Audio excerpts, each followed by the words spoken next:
क्या हिंदू होना अब क्या गलत हो गया है क्या देश में? अब बहुसंख्यक क्या खतरे में है क्या? मेजोरिटीज खतरे में कैसे हो सकती है, मुझे बताओ। जब राष्ट्रपति शासन लगा पाकिस्तान तो तब भी था, तब क्यों एक भी हमला नहीं हुआ? हंसने का मुद्दा नहीं है कुरैशी साहब। मैं आपकी बातों पर हंस रहा हूँ। एक उदाहरण के क्या बताऊंगा, क्या पूछना चाह रहे हैं आप? पाकिस्तान के हिसाब से होश ठिकाने लगाए थे, शायद आपको याद नहीं है, पुलवामा अटैक हुआ था। आपको ये वीडियो का लिंक भेजूं झंडे नहीं लहराते वो। और मैं आपको दिखा दूं झंडे लहराते। नाम मारकर जिनका नाम हिंदू था उन्हीं को क्यों मारा गया? असल में सबसे बड़ी चीज़ क्या है, ये कश्मीर के अंदर, कश्मीर पाकिस्तान जो है वो कश्मीर से हमेशा कनेक्टेड रहा है, हमारे देश से हमेशा कनेक्टेड रहा है। हमेशा पूरा विश्व जानता है, पूरी दुनिया जानती है, पाकिस्तान एक आतंकवाद का अड्डा है और आतंकवाद फैक्ट्री है पाकिस्तान। क्योंकि पिछले टाइम के अंदर आपने देखा होगा पुलवामा अटैक हुआ था, हमारे 40-50। तो पुलवामा से भी बड़ा है ना। तो मैं वही कहना चाह रहा हूं कि उस टाइम भी बहुत शर्मनाक हरकत की थी इस पाकिस्तान ने, और दोबारा से 2-3-4 साल बाद।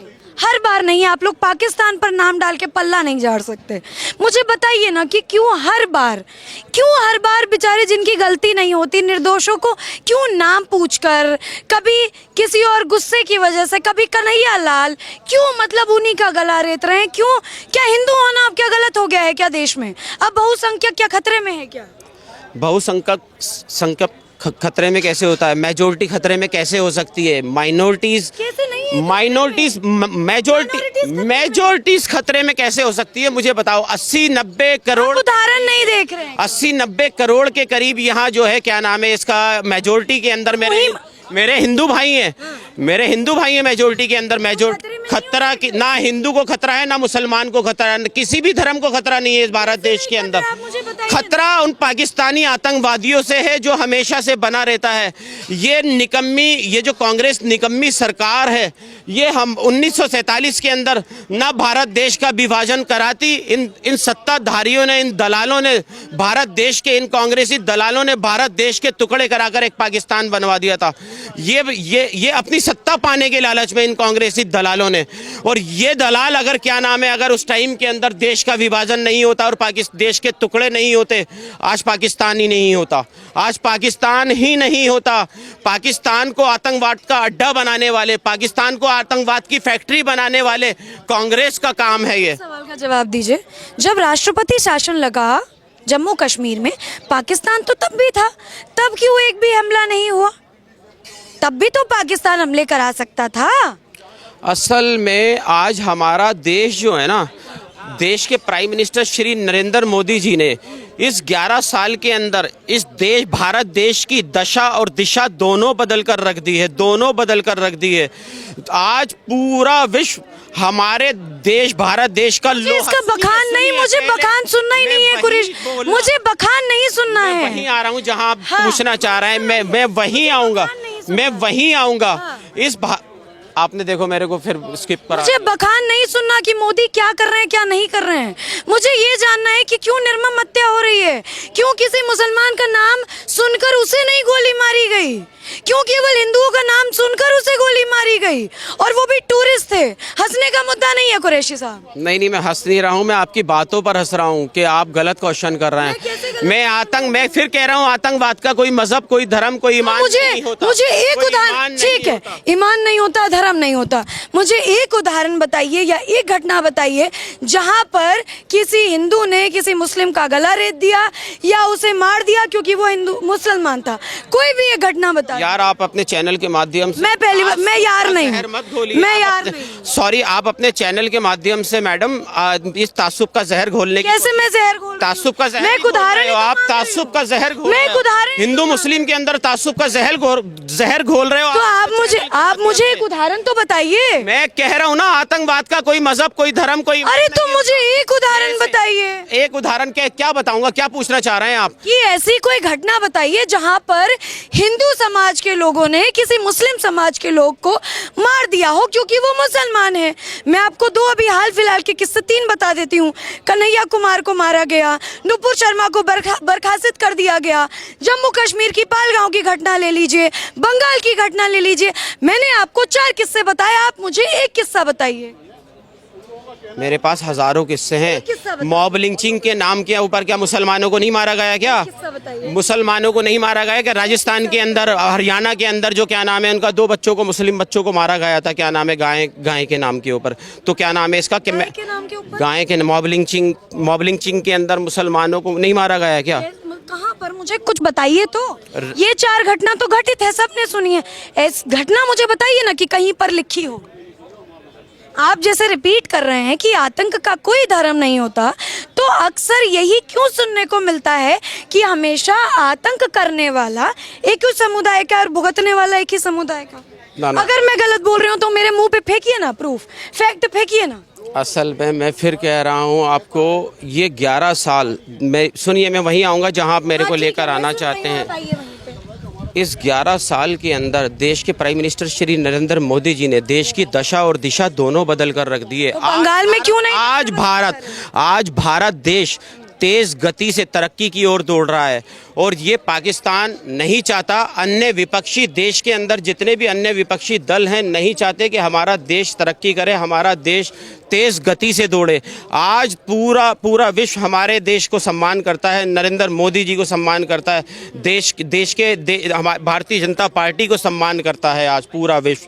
तो कहने का मतलब मेरा ये है कि इस कामों को रोका जा रहा है, देश को तेज गति से दौड़ रहा है आज हमारा भारत। पाकिस्तान को जलन रोका, हाँ, पाकिस्तान को परेशानी हो रही है। अगर बीजेपी इतना ही बढ़ गई है तो क्यों पाकिस्तान को नहीं उनके उसके होश ठिकाने लगा देती है आपके हिसाब से? अगर पाकिस्तान के हिसाब से होश ठिकाने लगाए थे, शायद आपको याद नहीं है पुलवामा अटैक हुआ था, आपको? अरे पुलवामा छोड़िए ना, जम्मू कश्मीर पे बताइए। पुलवामा अटैक हुआ था। पुलवामा अटैक होने के बाद देश के प्राइम मिनिस्टर श्री नरेंद्र मोदी जी ने सर्जिकल स्ट्राइक करके हमारे देश के जवानों ने पाकिस्तान के अंदर उन आतंकवादियों को घर में घुस के मारने का काम किया था।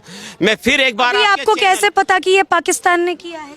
इसके तार कहीं ना कहीं पाकिस्तान से जुड़े मिलेंगे, क्योंकि मैं अभी न्यूज़ देख रहा था, न्यूज़ के ऊपर वहाँ कुछ ना कुछ मेरे को देखने को मिल रहा था। तो कहने का मतलब है कहीं ना कहीं पाकिस्तान से इसके तार जुड़े हुए मिलेंगे। और आतंक का कोई मजहब नहीं होता। बिल्कुल, आतंकवाद का कोई मजहब उदाहरण नहीं दे पाए हैं। मैंने दिया। मुझे एक बात बताइए जी, आने वाले समय में ऐसे ही होता रहा, हमेशा ये पता लगता रहा कि आतंकवादी जो है वो मुसलमान है, मरने वाला हिंदू है, चाहे आप कश्मीरी पंडित का हाल देख लीजिए उस समय, चाहे आप अभी देख लीजिए पलायन करने वाले भी हिंदू हैं, ये कब तक मतलब चलता रहेगा? मुझे एक तारीख, एक डेट बताइए ना कि पलायन करने वाला या मरने वाला हिंदू कब तक रहेगा? मैं देश के प्राइम मिनिस्टर श्री नरेंद्र मोदी जी से और देश के होम मिनिस्टर श्री अमित शाह जी से अपील करता हूं कि ऐसे लोगों को देश से ख़त्म किया जाना चाहिए, चाहे वो जेल डालने के माध्यम से, चाहे उनको उड़ाने के माध्यम से, क्योंकि देश के अंदर अब इस तरीके की चीज़ें चलने वाली नहीं है। चाहे वो हिंदू हो, चाहे वो मुस्लिम हो, सिख हो, ईसाई हो, देश के अंदर देश को बांटने का काम, देश को फाड़ने का काम अगर करेंगे तो उनके खिलाफ सख्त से सख्त कार्रवाई की जाएगी। मजहब का हो ना? कोई भी मजहब का हो। एक चीज़ बताइए कि राष्ट्रपति शासन जब तक था तब तक सब ठीक था, तो क्या कहीं ना कहीं सुप्रीम कोर्ट की भी गलती है कि उन्होंने राष्ट्रपति शासन क्यों हटाया? क्या कहें? असल में सुप्रीम कोर्ट की गलती तो मैं नहीं कहूँगा, क्योंकि उस टाइम माहौल बहुत अच्छा चल रहा था, टूरिस्ट आ जा रहे थे कश्मीर के अंदर, JNK के अंदर टूरिस्ट आ जा रहे थे, और यही रीज़न था क्योंकि देश कश्मीर बर्बादी की कगार पे जा रहा था। ठीक है, क्योंकि पिछली सरकारों ने तो कश्मीर को बर्बाद करके रख दिया था। आज कश्मीर क्या नाम है इसका, टूरिज़्म के अंदर अगर आज आगे बढ़ रहा है, उसको रोकने का काम किया जा रहा है, कश्मीर को बैकफुट पे ले जाने का काम किया जा रहा है। अब मुझे एक चीज़ बताइए, आपने कहा कि बैकफुट पे ले जाने का काम किया जा रहा है, इतना टूरिज़्म बढ़ रहा था, अब अचानक से ये हमला हो जाता है, तो क्या आपको लगता है कि अब आने वाले समय में, चूंकि राष्ट्रपति शासन हट चुका है, तो क्या टूरिस्ट यहाँ पर आएंगे? क्या घूमने का विचार, क्योंकि कश्मीर इतना प्रसिद्ध है, स्वर्ग कहा जाता है, तो क्या आप लोग यहाँ पर आएंगे घूमने के लिए? बिल्कुल, पहले भी आ ही रहे थे, पहले भी आ ही रहे थे, और इस तरीके जैसे पुलवामा अटैक हुआ था उसके बाद भी क्या नाम है इसका, महीना 2 महीने के अंदर बैक टू नॉर्मल हो गया था। ये पुलवामा से बड़ा हमला है। ये मेरे देश के जवानों से बड़े हो सकते हैं, मतलब मेरे देश के जवान शहीद हुए थे, ऑन ड्यूटी शहीद हुए थे। मैं नाम पूछ के थोड़ी मैं मान रहा हूँ, वो ये भी बड़ा है, ये भी बहुत शर्मनाक हादसा है। लेकिन वो भी एक बहुत बड़ा हादसा था जिसमें मेरे देश के जवान शहीद हुए थे, जिनकी वजह से हम देश के अंदर सुरक्षित रहते हैं। वो भी एक बहुत बड़ा शर्मनाक हरकत थी। और मैं आपके चैनल के माध्यम से अपील कर रहा हूँ देश के प्राइम मिनिस्टर श्री नरेंद्र मोदी जी से और देश के होम मिनिस्टर श्री अमित शाह जी से मैं अपील करता हूँ, जैसे पुलवामा के बाद सर्जिकल अटैक किया था पाकिस्तान के ऊपर, और इसी तरह से सर्जिकल स्ट्राइक करके पाकिस्तान के आतंकवादियों को मुंह तोड़ जवाब देना चाहिए, पाकिस्तान में घुसकर मारना चाहिए। बिल्कुल। बंगाल पर एक मैं सवाल पूछना चाहती हूँ आपसे। आपने कहा कि चलिए वो ममता बनर्जी की हेडेक थी, तो आप जिनका बखान कर रहे हैं कि आप नरेंद्र मोदी से या अमित शाह से अपील करेंगे, वहाँ पर भी तो केंद्र कुछ कर सकता था, राष्ट्रपति शासन लगा सकता था। वहाँ पर क्यों उन्होंने चुप्पी साधी हुई थी? वहाँ पर भी तो यही सेम घटना घटित हुई कि जो हिंदू परिवार थे, जो हिंदू मंदिर थे, वहाँ पर भी मुसलमानों ने हमला किया, पत्थरबाजी की, प्रेग्नेंट औरत को घर में रहने के लिए मजबूर किया, गाय को जिंदा जला दिया गया। क्यों ऐसा? असल में गाय को जिंदा जलाने का काम भी वहाँ होता है और गाय को कटवाने का काम भी वहाँ होता है। वहाँ सबसे पहली चीज़ ममता बनर्जी ने स्टेट लेवल के ऊपर गाय स्लैटिंग को लीगलाइज किया हुआ है। बात केंद्र को पता होगी ना। सुनिए, स्टेट गवर्नमेंट ने वहाँ लीगलाइज किया हुआ है।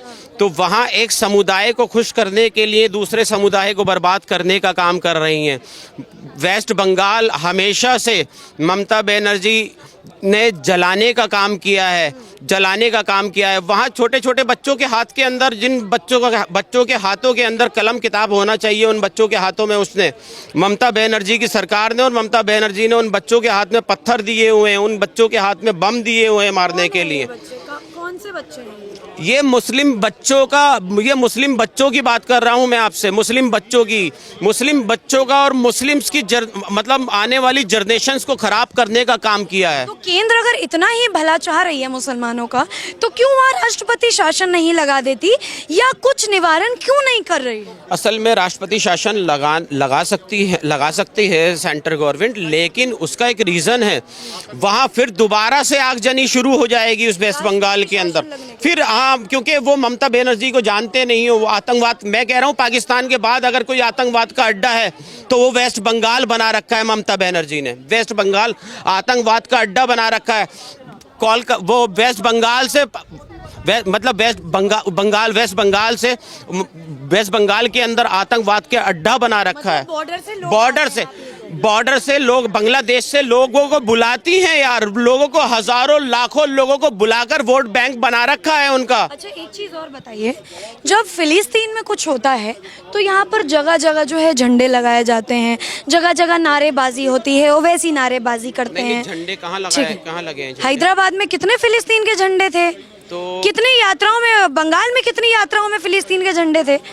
तो मैं ये सवाल कर रही हूँ कि जब फिलिस्तीन में कुछ होता है तो भारत के अंदर झंडे फहराए जाते हैं, लेकिन जब बांग्लादेश के अंदर, जब जम्मू कश्मीर के अंदर, जब बंगाल के अंदर नहीं लहराए जाते। नहीं, शायद मैं आपको ये वीडियो का लिंक भेजूं, नहीं लहराते वो, और मैं आपको दिखा दूं झंडे लहराते हैं, फिर मैं आपको दिखा दूं लहराते हैं। लहराते नहीं है, वो झंडे पकड़कर प्रोटेस्ट कर रहे हैं। लहराने का मतलब मैं आपको दिखा दूं झंडे लहरा रहे हैं, फिर शायद आपने ध्यान से देखा नहीं होगा। फिर भी भारत के अंदर फिलिस्तीन के झंडे का लाने का क्या मतलब है? ठीक है, ये लोग फिलिस्तीन का झंडा लाते भी हैं, उसके हक में आवाज भी रखते हैं, तो बांग्लादेश के हिंदू के हक में क्यों नहीं रखते? बंगाल के हिंदू के हक में क्यों नहीं रखते? जम्मू कश्मीर में जो हुआ उसके हक में क्यों नहीं रखते? मेरी बात सुनिए, सबकी मानसिकता एक जैसी नहीं हो सकती। मेरी मानसिकता मैं इस भारत देश का एक जिम्मेदार नागरिक हूँ और अभी आपको इंटरव्यू भी दे रहा हूँ मैं, क्योंकि मेरे को अफसोस है जो 27-28 लोग मरे हैं, मुझे बहुत अफसोस है। और ये पूरी इंसानियत का कत्ल है, उन 28 लोगों का कत्ल नहीं है, पूरी इंसानियत का कत्ल किया है उन लोगों ने।